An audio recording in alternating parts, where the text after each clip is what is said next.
So we're getting ready to start stripping the paint, and the first thing we're going to do is we're just going to look at this area here, and we're just using a scalpel blade, and we just want to see how thick the paint is. So moving on to a razor blade, and we're just seeing how difficult it's going to be to remove. Now we're going to be using a heat gun to do most of this, and set various sanders in there.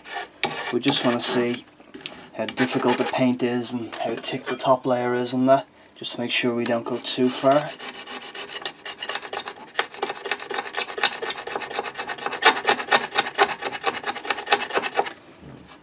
And there we can see the top blue layer is really quite thin, and then we have the original red underneath, and then we're down to bare wood.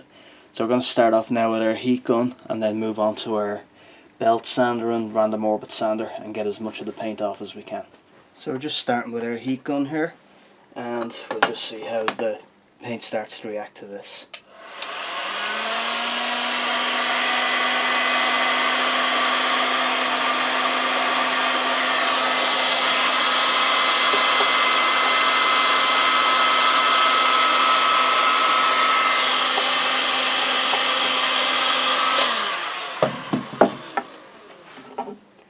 So you can see how quickly that's melting and badly smoking. So we'll be taking the heat down a good bit and just taking things nice and slowly and taking off as much as we can. So we're just going to switch over to the belt sander now. You can see we've got some of the paint off, but the smoke coming off it was just absolutely horrific, very toxic. Now luckily I had my respirator on when I was doing it, but some of the smoke was just absolutely horrific. So we're just going to go to the belt sander just to be a lot safer. And this is definitely not something, as they say, that you should try at home.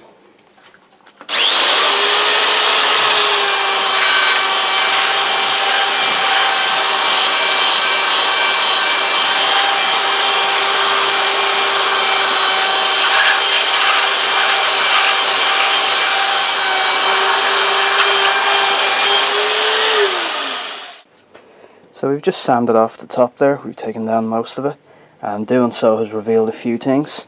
The first one is that these holes for the bridge earlier that we took the matchsticks out of, there is actually metal inserts here, so we may try and find a correct screw to go in the bridge, so we wanted to use matchsticks or dowels or to refill them.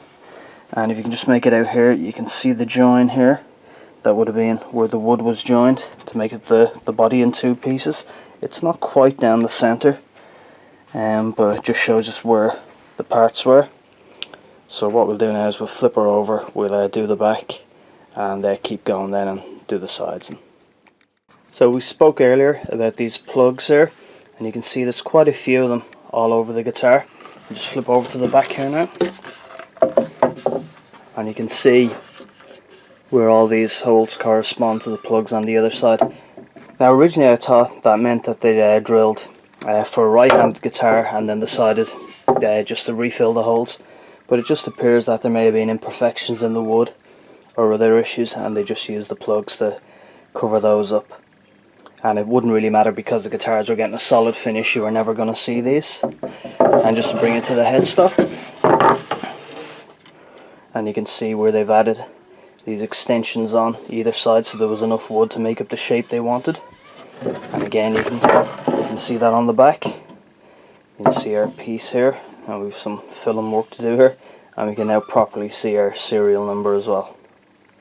So we'll keep on going, we'll get the rest of this finish off and get her back completely to bare wood, and then we'll start our refinishing process. So now we're just doing around the sides and inside the cutaways and all the curves, and we're going to be hours and hours at this. All has to be done by hand because you can't safely get a machine in to do it. So if you're not interested in sitting around hand sanding for hours and hours at a time, don't get into guitar making or repairing. So we're completely down to bare wood now. Taking the paint off absolutely everywhere. As we said, all inside our cutaways and all the curves.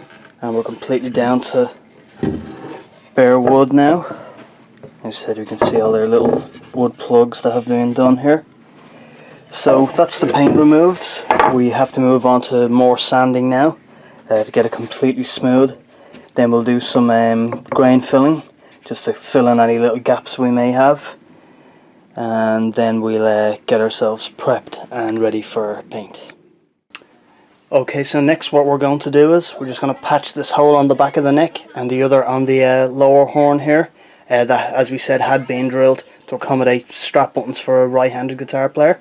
And we're just going to use some wood glue and just some slivers of wood we have here.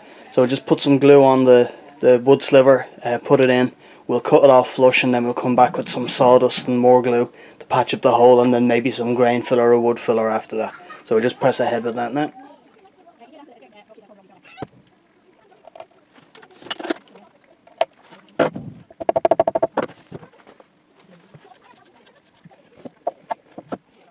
So we've just come back and we've just filled this rear strap button here with a nice solid chunk of mahogany. So when that's dry, we'll snip it off, cut it flush, and we can re-drill that strap button hole. So now just at this point here, where we said the pickguard screw had actually burst through and wasn't biting into anything, we're just going to install another little piece of mahogany just here as well.